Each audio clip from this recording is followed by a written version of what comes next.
আপনি কি বিয়ে করেছেন শুধু ইয়ে করার জন্য? কেন, তোমার ভালো লাগছে না? আমার তো অনেক ভালো লাগছে। আমি আর পারছি না, অনেক ব্যথা করছে। কিসের ব্যথা? প্রথমে একটু ব্যথা সহ্য করতে হয়, পরে অনেক ভালো লাগে। আমার এসব ভালো লাগছে না, সরেন আমার থেকে। আহ, লাগছে অনেক। একটু ব্যথা লাগবে, পরে অনেক ভালো লাগবে। চুপচাপ শুয়ে থাকো। প্রথমে ব্যথা দিয়ে পরে ভালো লাগার কোনো দরকার নেই। এভাবে ভোগ করছেন আমাকে, লজ্জা করে না? কেন লজ্জা করবে? তুমি তো আমার বউ। আপনার সামনে সব কাপড় খুলে থাকতে আমার ভীষণ লজ্জা করছে। তাতে কি? আমি তো তোমার বর, তাই না? কিন্তু আপনি আমার অফিসের বস। নীলা আমার দিকে তাকায়। আমি নীলের মুখের দিকে তাকিয়ে আছি। ব্যথায় হয়তো তার চোখ দিয়ে পানি পড়ছে। মুখটা লাল হয়ে গেছে নীলার। লাল হবেই বা না কেন? মেয়েটা এমনিতেই সুন্দর, গায়ের রং ফর্সা, তার উপর বেশ আকর্ষণীয়। এই জন্য আমি ওর প্রেমে পড়েছিলাম। কিন্তু নীলা প্রথমে না করে দিয়েছিল। আমি ওর পিছনেই লেগে থাকতাম। হয়েছে আপনার, ছাড়েন। সব ব্যথা করে দিয়েছেন। তোমার ঠোঁট এগিয়ে দাও, লিপ খাবো। আপনার লজ্জা করে না আমাকে এভাবে বলতে? কেন লজ্জা করবে? তোমাকে বিয়ে করেছি তো। বিয়ে করেছেন তাই বলে যা খুশি করবেন? হুম, করব। আমার অধিকার, আমি তোমার সাথে সবকিছু করব। জি না, এটা হবে না। আপনি আমাকে বিয়ে করলেও আমার ভালোবাসা পাননি। ভালোবাসা, সেটা দিয়ে কি হবে? ভালোবাসা আমার লাগবে না। তাহলে কি আপনি শুধু আমার সাথে জন্য বিয়ে করেছেন? হ্যাঁ করেছি, তাতে কি? বিয়ে করেছি কাবিন দিয়ে, যা খুশি তাই করব। নীলা আমাকে একটু ধাক্কা দিয়ে ফেলে দেয়। এরপর বিছানা থেকে সে উঠে দাঁড়ালো। সোজা ওয়াশরুমে চলে যায় ও। নীলাকে আমি বিয়ে করেছি কয়েকদিন হলো। আমি হলাম নীলার অফিসের বস। অর্থাৎ আমার অফিসে নীলা চাকরি করে, আমি তার বস। নীলাকে প্রথম দেখায় ভালো লেগে যায় আমার। আমি লাইন মারতে থাকি, কিন্তু নীলার যে কী ভাব, আমাকে পাত্তাই দিচ্ছিল না। আমি সরাসরি ওকে প্রেমের প্রস্তাব দেই। সেদিন আমাকে বলে, আপনার থেকে এটা আশা করিনি। সব ছেলে এমন। আর আপনাকে আমার লুচ্চা মনে হয়। আপনার দৃষ্টি আমার দিকে বারবার ঘোরে। কোথায় কোথায় যে নজর দেন, লুচ্চা বস। কি আমি লুইচ্চা? আচ্ছা ঠিক আছে, লুইচ্চা বললা না, এর ফায়দা আমি নিবই। এরপর আমি সোজা নীলার বাসায় চলে যাই। নীলার বাবাকে সরাসরি নীলাকে বিয়ের জন্য প্রস্তাব দেয়। তারা প্রথমবারই রাজি হয়ে যায়। এরপর নীলার সাথে আমার বিয়ে হয়। নীলা ওয়াশরুম থেকে বের হলো, গায়ে সাদা তোয়ালে পেঁচিয়ে এসেছে। আয়নার সামনে গিয়ে দাঁড়ালো নীলা। আমি এগিয়ে গেলাম ওর কাছে। নীলাকে পিছন থেকে জড়িয়ে ধরলাম। ওর খোলা পিঠে চুমু দিলাম আমি। নীলা কেঁপে উঠল, কিন্তু বিরক্তি সুরে আমাকে বলে, আবার কি চান? দুপুর থেকে একটুও শান্তি দেননি। সবসময় আপনার আমাকে জড়িয়ে রাখতে ভালো লাগে।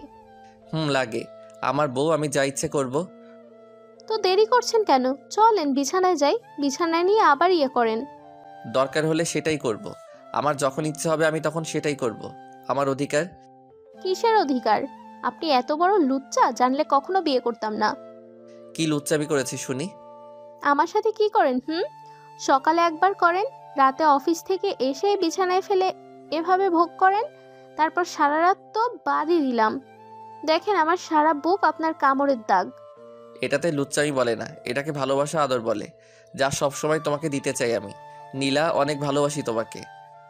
থাক, আর মিথ্যা বলতে হবে না। আপনার মনে ভালোবাসা নেই, আছে শুধু ইয়ে। যা আছে থাক, তবুও তোমাকেই চাই। আমি কথাটা বলে নীলার গায়ে পেঁচিয়ে থাকা ওড়নাটা টেনে খুলে দিলাম। নীলার গায়ে আর এক টুকরো কাপড়ও নেই। নীলা আয়নায় নিজেকে দেখতে থাকে। বিধাতা তাকে এত সুন্দর বানিয়েছে, প্রেমে পড়াটাই স্বাভাবিক। নীলা আমার দিকে রাগী দৃষ্টিতে তাকিয়ে আছে। আমি নীলার কোমরে হাত রাখলাম।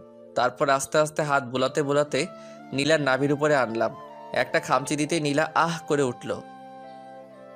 আমি নীলার কাঁধে হালকা করে কামড় দিলাম। নীলা আমাকে ধাক্কা দিয়ে সরিয়ে দেয়, তারপর সোজা ওয়ার্ড্রোব থেকে কাপড় বের করে পরতে থাকে। কি গো সুন্দরী বউ, কাছে আসো।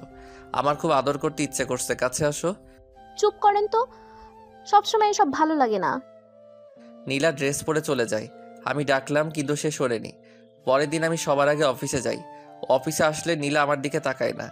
আমি অফিসের কাজে কয়েক ঘন্টার জন্য বাহিরে যাই।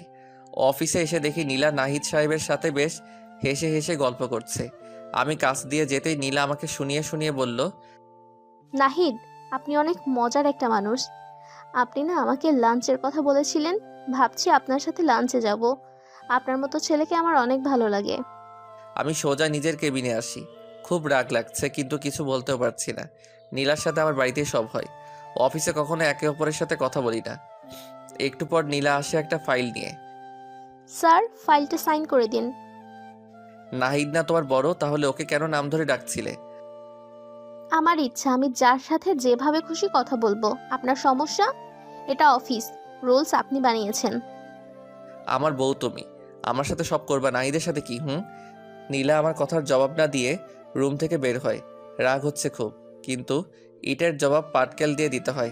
নীলার পরই আমাদের অফিসের সবচাইতে সুন্দরী মেয়ে হলো সাইমা। আমি সাইমাকে ডাকলাম আমার কেবিনে। সরাসরি নীলার কেবিন থেকে আমার কেবিন দেখা যায়। সাইমা আসতে ওকে আমার সামনে বসালাম। দুজনে গল্প শুরু করি। সাইমা বেশ জোরে জোরে হেসে কথা বলছে। আমি সাইমার হাত ধরলাম। নীলা এদিকেই তাকিয়ে আছে।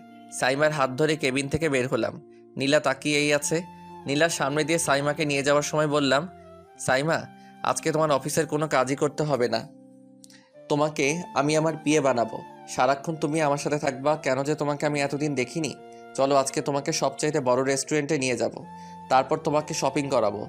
আমার পক্ষ থেকে সব কিছু গিফট। সাইমাকে নিয়ে অফিস থেকে বের হলাম। গাড়িতে করে ওকে নিয়ে আসলাম ওদের বাসায়। সাইমাকে গাড়ি থেকে নামিয়ে বললাম, এই নাও টাকা। আজকের অফিসে যেতে হবে না। ঘুম দাও বাড়িতে গিয়ে। একা একা গাড়ি নিয়ে অনেক জায়গাতে ঘুরলাম। সারাদিন ঘুরে রাত 9টার সময় বাড়িতে আসলাম। সাদা শার্টে লিপস্টিকের দাগ লাগিয়ে এনেছি। একটু চুলগুলো এলোমেলো করে ক্লান্তি ভাব নিয়ে রুমে আসলাম। বিছানার একপাশে নীলা বসে আছে। খোলা চুলে মেয়েটাকে অনেক সুন্দর দেখায়। আমি ধপাস করে শুয়ে পড়লাম বিছানায়। উফ, আজকে এত ক্লান্ত লাগছে কি বলবো। লাঞ্চটা বেশ ভালোই ছিল। এত ক্লান্তি অনুভব করছি, আমি যাই গোসল করে আসি। কথাটা বলে গা থেকে শার্ট খুলে বিছানায় রাখলাম। খালি গায়ে ওয়াশরুমে চলে যাই। ওয়াশরুমে দরজার কাছে দাঁড়িয়ে লুকিয়ে নীলার দিকে তাকালাম। নীলা আমার শার্ট ধরলো, লিপস্টিকের দিকে তাকিয়ে থাকে, তারপর শার্টটা জোরে টেনে ছিঁড়ে দেয়। আমি মুচকি হাসলাম। ওয়াশরুম থেকে গোসল করে কোমরে তোয়ালে পেঁচিয়ে বের হলাম। আয়নার সামনে এসে চুলগুলো ঠিক করছি। তখনই নীলা আমার পিছনে এসে দাঁড়ায়। কোনো কথা না বলে আমার কাঁধে জোরে কামড় দিল। আহ, আস্তে, রাক্ষস নাকি এভাবে কামড় দেয়? আর এসব কি করছো? চুপ, লুচ্চা কোথাকার। কেন দিবেন? আপনি সরেন তো। সাইমার সাথে কোথায় গিয়েছিলে? সেটা কেন বলবো? তোর শার্টের লিপস্টিকের দাগ, তোরে যে কি করব, লুচ্চা পোলা। নীলা আমার তোয়ালে টান দিল জোরে। আমি কাপড় ছাড়া দাঁড়িয়ে রইলাম তার সামনে। নীলা আমাকে জড়িয়ে ধরলো। আমি জড়িয়ে ধরে বললাম, সাইবার বাসায় নামিয়ে দিয়ে এমনি ঘুরেছি সারাদিন। আমাকে ভালোবাসো কিনা সেটা বুঝতে এসব করেছি। আর কখনো কোনো মেয়ের সাথে এভাবে কথা বলবা না। আমিও কোনো ছেলের সাথে বলবো না।